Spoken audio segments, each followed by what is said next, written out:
Hey guys, it's PinotNoirIceCreamBar. So today we're going to talk about character development as it has actually gone down for me and Casper. The two of us. Just the two of us. So you know now that Casper is a character who is flawed. He hates himself and so hates the world. But he's trying to get better, right? He puts a lot of stock into how others see him because he's so used to measuring his self-worth in that way, so he's very fussy when it comes to his appearance. You know, he feels like a failure, has a burning desire to feel special, and is pretty poorly at forming personal relationships. I mean, it took him months to form any kind of relationship with the person that he made to be in a relationship with him. I mean, what? And those are just his positive qualities. But he wasn't always like that. Dramatic change in light. Oh no! Casper came about in actually a pretty strange way for me. Though interestingly enough, Casper and Stefan always came as a pair. The two were created visually back in about 2006 or so. Casper was a club kid, the quiet type, who wore lots of royal blue, synthetic dreads, and leather underwear. He was really interested in BDSM culture at the time, and also Candy Kid and Cybergoth styles, so that really reflected in the way that those two characters looked. In Casper and Stefan's relationship, Casper was the sub and Stefan was the dom. That's actually something I've kept for their characters as the years have gone on, as well as Casper's affinity for blue and Stefan's affinity for green, because it was part of why they were created in the first place, and I feel like it's something that I have to honor in some way, like, this is the cause of your birth. It's just another example of, like, random crap I like to keep from when I first created characters that somehow trickles down into the storyline. Like, if I'm ever asking myself, why does Casper continue to dress in the same way that those mysterious ravers dressed him in? Wouldn't he, like, get new clothes after that whole ordeal? The answer is no, because he's interested in this certain lifestyle, and so that's obviously why he dresses in this way. It's the kind of thing that might not be super important to the story, and I might not even need to openly mention it, but it's the kind of thing that helps you empathize with a character, at least helps me empathize with a character, and helps me understand and inform, what they might do or think or feel. They didn't really have a story in 2006. There were just a couple that I like to draw. I had an idea of their lifestyle and a vague sense that maybe the dom owned a club, but Casper was just there to look pretty. And apparently took it back because I drew him in ladies' underwear a lot, and there was just nothing there. Though I think, I was young and I didn't have like a great understanding of how to draw human anatomy. I was like, it's not hard, so it's gone. What do you mean testicles? I stopped drawing those characters eventually because I have an obsessive need to create new characters, and especially back then. And I'm sure I moved on to bigger and better things. I didn't think about Casper again until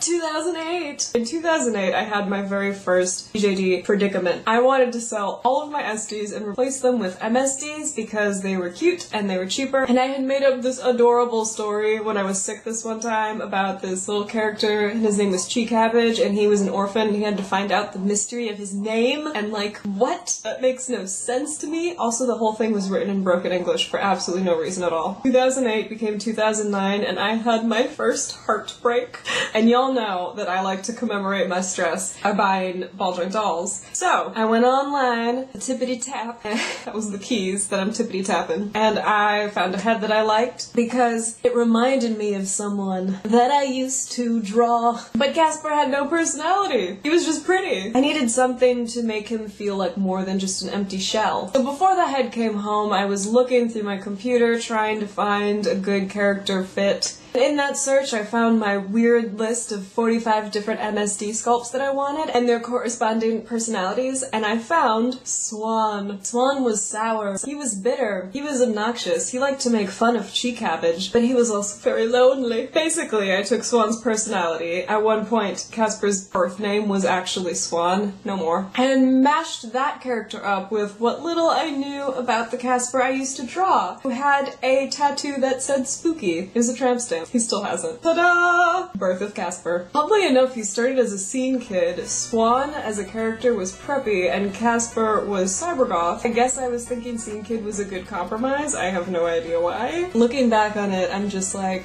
I don't understand that choice at all. I couldn't find a good enough scene kid wig, so I had to make one. And that kind of started me on all my wig making ventures, so you have Casper to thank for my wig videos. So if you watched my Lemon Citrus crossover videos, I talk a little bit about how I create characters and how I develop them. But Casper was a character that was created before I started using the puzzle method. So he's kind of a unique package. Even though he's changed and grown over the years, he still has qualities that I can trace back to either the original Casper or the original Swan. Though at this point, Casper feels like one character to me. He's not two characters mushed together anymore like he kind of felt in the beginning. Everything's very integral now to who he is and why he does things. So that's how Casper came home. Of course, not wanting to separate a pair, I got Stefan 4 months later. Now Casper's actually one of my favorite characters, which I think is probably pretty obvious because I use his face all over the place. What about you guys? Have you ever mashed two characters together? I feel like it's not a super reliable way to create a new character, but